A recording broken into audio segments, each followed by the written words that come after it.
का स्वागत है। और आज मैं चर्चा करूंगा कि 1773 का एक्ट क्यों आया। एक काफ़ी इंटरेस्टिंग स्टोरी है। जब आप इसे पढ़ेंगे और जानेंगे तो 1773 के पहले की कुछ घटनाओं पर हमें ध्यान देना होगा।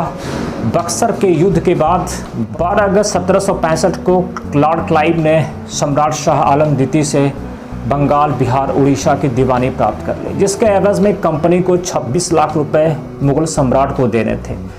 बंगाल के नवाब की स्थिति क्या थी? वह लगभग एक तरीके का पेंशनर बन चुका था। 53 लाख उसे वार्षिक मिलने थे, जो बाद में घटकर 32 लाख रुपए हो गए।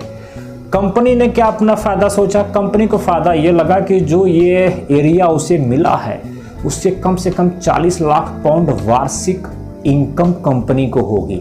लेकिन सबसे आश्चर्यजनक की बात यह है कि कंपनी भ्रष्टाचार की भेंट चढ़ गई। क्लाइव ने जिस दोहरी शासन प्रणाली को स्थापित किया वह अपने समय की भ्रष्टाचार की पराकाष्ठा थी। व्यक्तिगत जो एम्प्लॉइज था वो तो काफी धनी होता चला गया, लेकिन कंपनी की जो वित्तीय हालत थी वो खराब होती चली गई।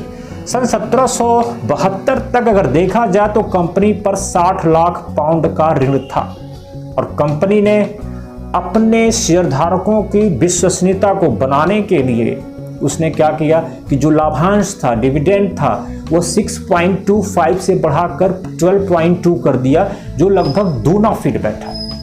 और साथ में कंपनी को प्रति वर्ष 4 लाख पाउंड देने थे। किसको? ब्रिटिश सरकार को देने थे।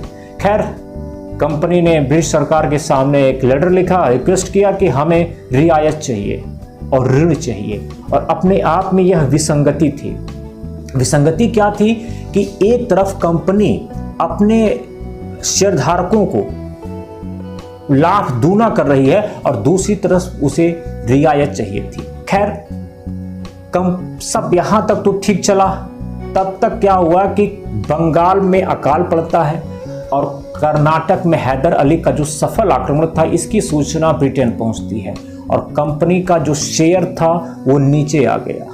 अब कंपनी के पास कोई विकल्प नहीं बचा कि वो सरकार से सहायता ना ले और कंपनी फाइनली सरकार के सामने शरणागत होती है। सरकार ने भी जांच कमेटी बैठा दी और जांच कमेटी में कंपनी की वित्तीय अनियमितता सामने आती है।